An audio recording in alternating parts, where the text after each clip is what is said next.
Moriden, Athluan.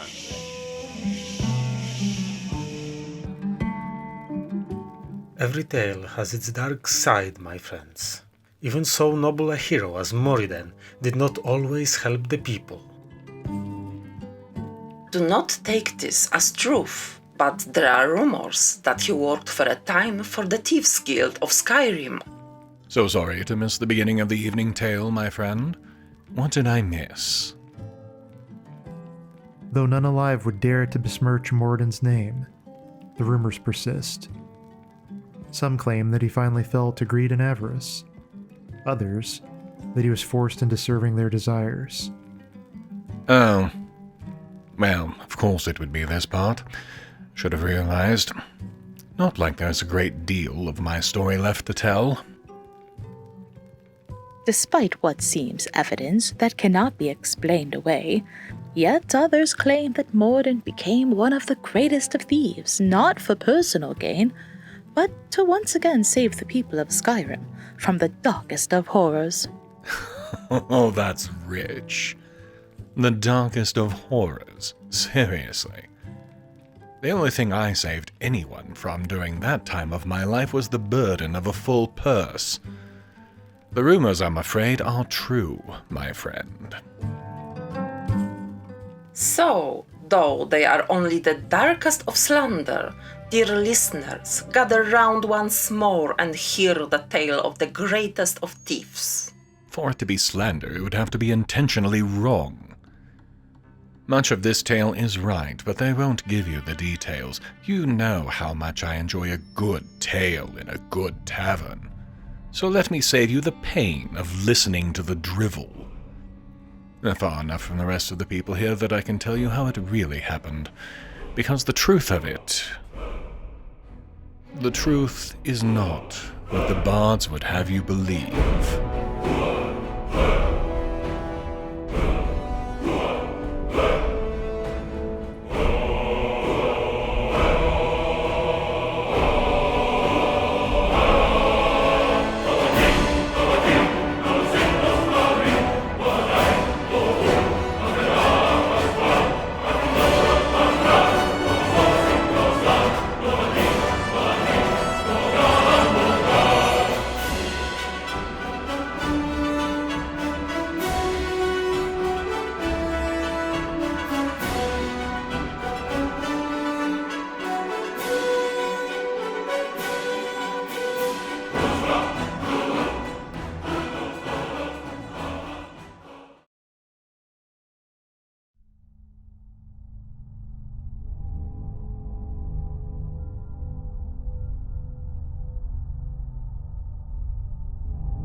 "19 Rain's Hand, 4th Era, 202. I should have remembered the one constant of every single dig that the guild has been a part of. Digging. Lots of it. The temple we're looking for was covered over by a landslide quite a long time ago, and if we were going to gain entrance, we were going to have to clear the rockfall enough to reach the entrance.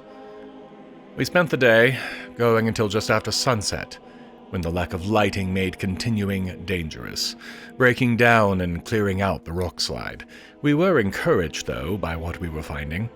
There are definitely some hints of snow elf architecture here, meaning that we are likely, hopefully, on the right path.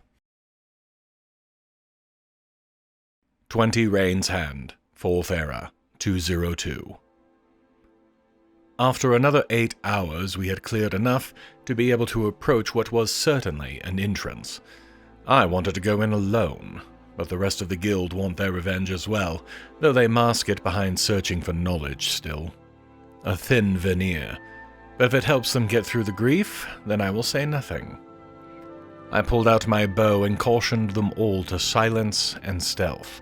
If this is where my target is hiding, we are likely all in danger already, and entering will not make it any less so.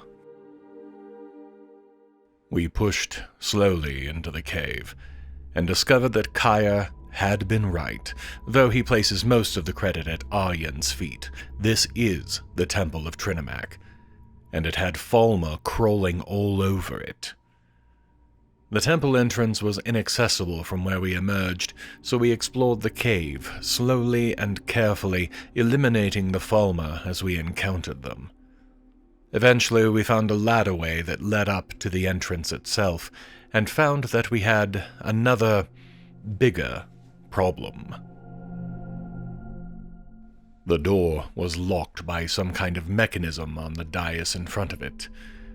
Although Aryen had brought a number of artifacts with him to study while we worked, this wasn't something he had anticipated. Worse, he had no idea what item we would need to open it. Legends have Trinimac as the warrior god of the Snow Elves, so once we started on that trek, Kaya recalled something, or rather, someone.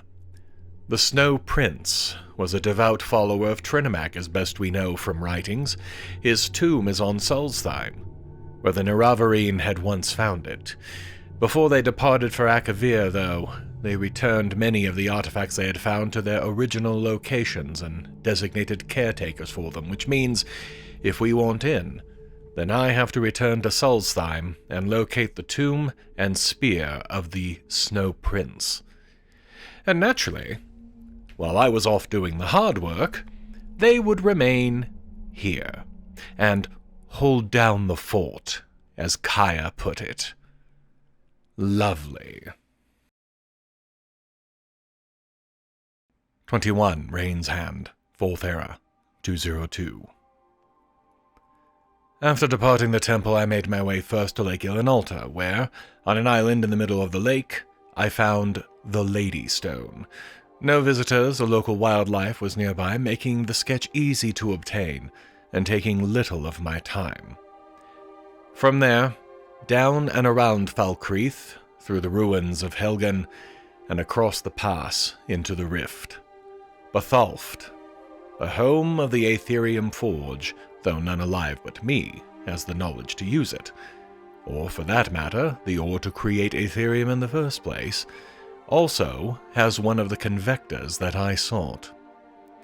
In the soul gem went, then 3 seconds of heating with Arneal's spell as he had requested. I still see no difference in the gem, but that is no longer my concern. I did what he requested. At the risk of losing out on the tournament that Aryen has been hearing about, I'm heading straight to Solstheim. I have no idea how long they will be able to keep the temple Falmer free, and I would prefer not to find out either. That means straight there, and then straight back this time. From Bathalft, I made my way back to Ivarstead, and down the Rift to the bridges between Darkwater Crossing and Fort Hamal. Though I'd promised myself a straight back and forth, the final standing stone was not far off, and I realized it was one I had seen before, a long time ago, when I'd been heading for Mistwatch Keep and a prisoner freeing. That turned out not to be one at all. The atronauchs stone was guarded by a number of ex-vampires. Vampires, but not any longer, as they are all now dead. The stone itself was of no real interest to me, but I did notice as I was finishing my hasty sketch that my connection to the Serpent Stone, which I was using as a source of power, was suddenly far stronger than it had been. My imagination, perhaps. I did not tarry long, returning to the main road and heading straight to Windhelm. The passage to Solstheim was rapid, and we arrived just after dusk. I returned to Geldris Sadri and reported my findings about Sero, and that I hadn't found Sigrun's ship. He grunted, pointed out that proof that her husband hadn't been murdered by Sero hardly mattered at this point, but gave me more information on trying to find the former wife, and a caution not to cross her if I could avoid it. I would almost rather just wipe out the entire lot of them. Pirates, after all, should not be tolerated. Perhaps in someone's addled story she might be convinced to leave aside her banditry, but I don't see it happening. Not any more than the woman at Mistwatch Keep all those months ago. That completed, I retired to Seravan Manor for the evening, with the location of the Snow Elf's tomb now in my possession. 22 Rain's Hand, 4th Era, 202. I was awake late thinking about the Sero situation, and finally decided that I had to at least talk one more time to the Mer. He's in deep, no question.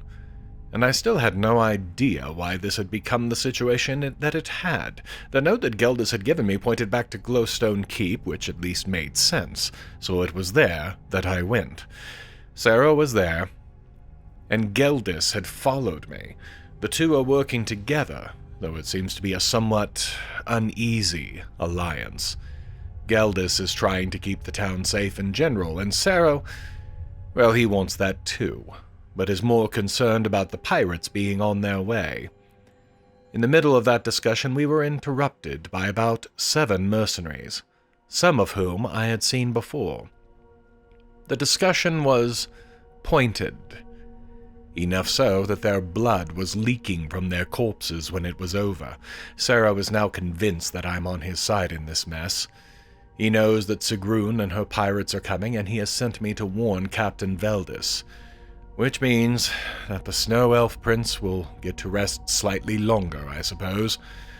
I really hope the guild is up to keeping the Temple Falmer free, because I appear to be lousy at keeping my own word to myself. The good captain is not in the least worried. Not about protecting the city from pirates, anyhow. He's rather proud of the god he's managed to create here, and ranks them as not your average set of city guards. Fair enough, but I think he's brushing off the entire situation as nonsense. He didn't even think that Sero was still alive, and I think that despite my own words, he still thinks I'm just being a pest about it. Geldis might have something more. Possibly. Otherwise, well, I suppose it will be up to them what happens when those pirates get here. Geldis, it appears, is no longer running the Corner Club. A new Mer, whose name I did not catch, and really didn't care about anyhow, also knew of Sigrun, though. In fact, the woman had already been in the city to look for Sero. Fortunately, this new owner was a smart one.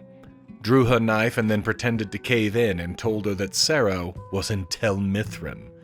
She sent Sigrun straight to a master Telvanni mage who looks on people as nothing more than pawns or automatons. That should be amusing to watch. And I suppose I'd better go watch, just to make sure it all gets cleared up. Not that I want to see that mage again. The longer I was around him, the more I am certain he is insane in a way that can't be fully explained. He did have one of the black books for some time. Perhaps his forays into Apocrypha did drive him insane after all. That does not bode well for me, I think. I didn't miss the fun, as it turned out. I arrived just in time to help Neloth's guards deal with the few remaining mercenaries. Once they were dispatched, I made a run for the mage's mushroom, thinking to assist there as well if it were needed.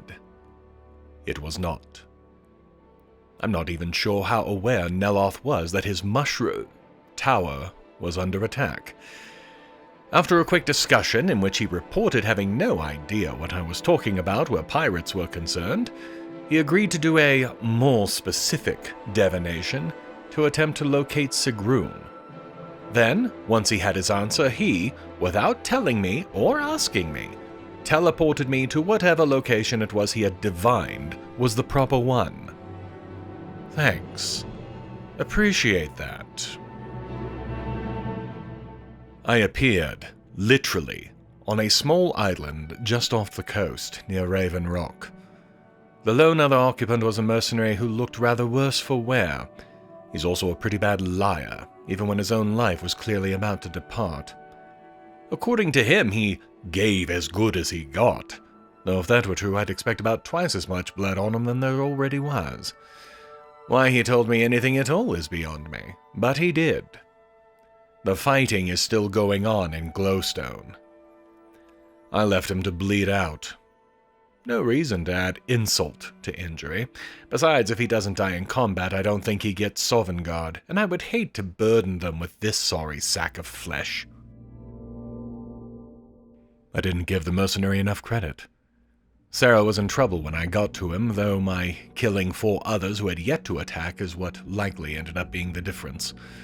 With a few moments to actually talk, I was finally able to clue him in about a few things he had not been aware of. Things like the bounty on his head being fake, that Sigrun wanted him alive so she could kill him herself, that she thought that Sero had killed Voden, all of which shocked him. But it also meant that he was actually a free man, and with Captain Veldance on his side, he should be safe enough in town now. With him limping and still bleeding, as the fool wouldn't even take a potion to heal him up some, we made our way to the Corner Club. I got him to the Corner Club and ran straight into Captain Valdis. The two had a bit of an argument. Valdis was more concerned with increasing local patrols than he was actually looking for the pirates, and Sero wanted to head straight for the source and end the entire thing. It ended with both of them stomping off in opposite directions. I tend to like Sero's option better, and the first divination that Neloth did had pointed to the south coast of the island. Not much to go on, but better than sitting here in Raven Rock and waiting for them to come to us. Aside from which, I don't think Sigrun would be dumb enough to come here by herself. We went straight south out of Raven Rock, encountering nothing that was of any note until we got to the shores. There, on a rock looking out on the sea, was none other than Geldis. This Mer confuses me. He's clearly trying to do the same thing we are at this point, but he's been trying to do it on his own.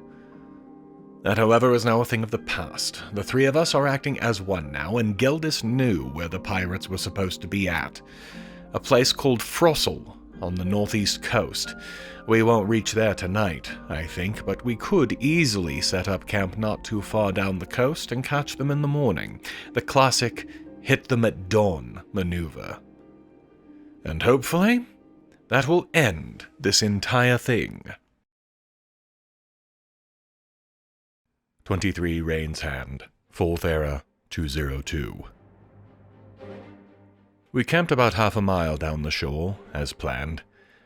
When we arrived at the shores, we were surprised to see not pirates, but a group of mercenaries that we'd already thought all but destroyed.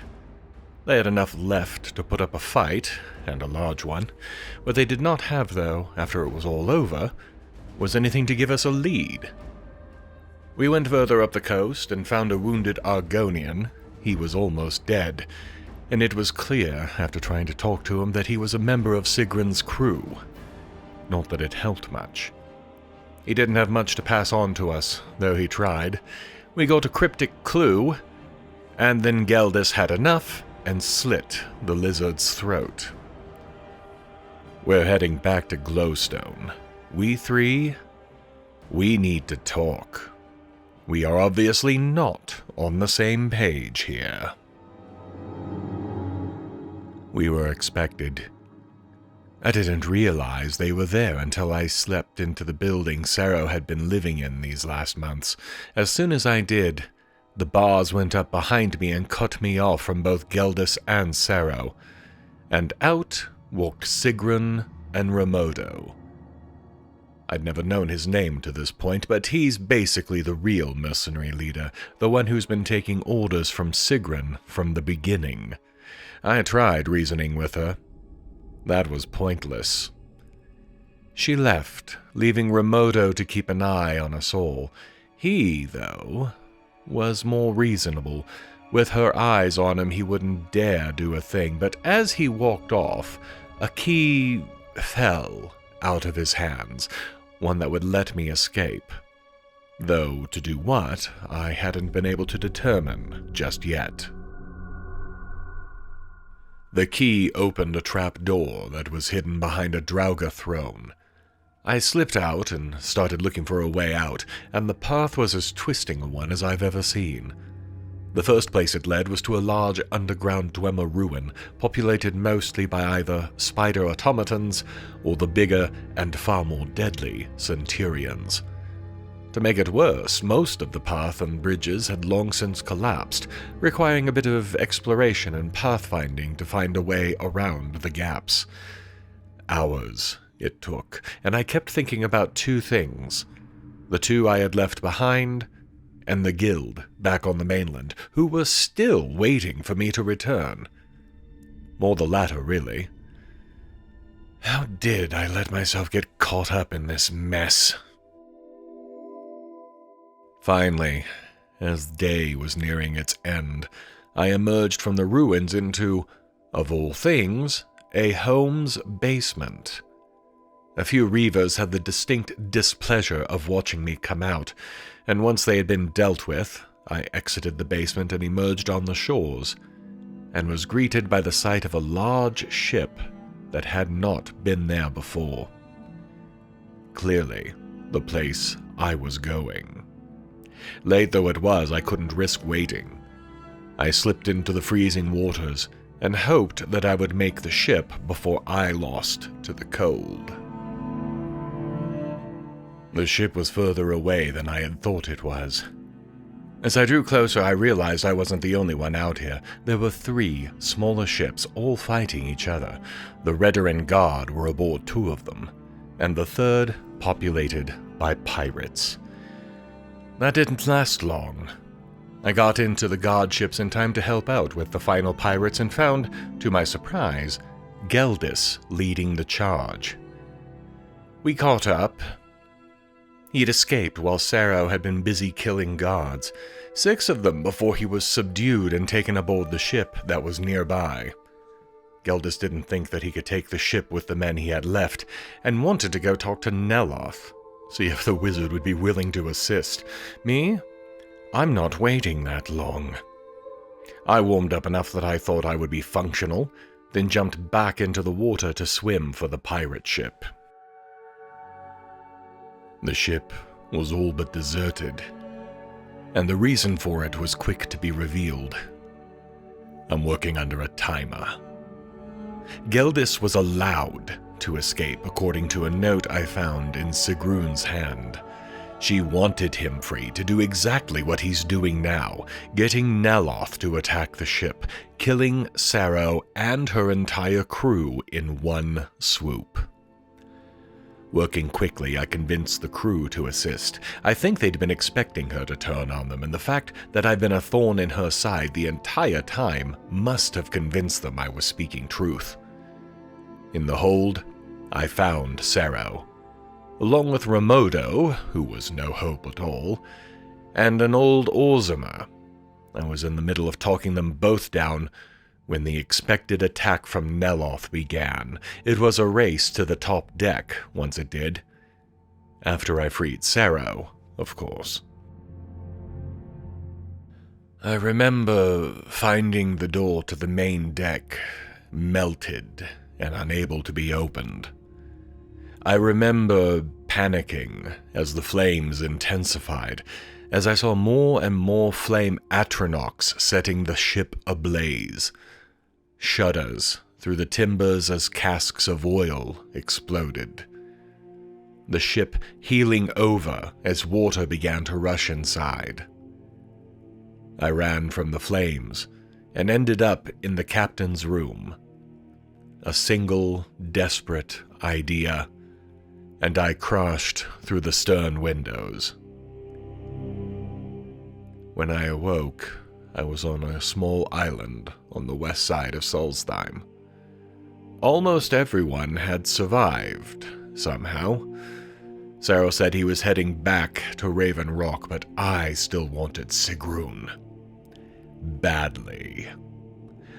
None of her surviving crewmen knew where she'd gone, but perhaps Neloth could find her, divine her location, preferably without sending me there directly in a teleport again.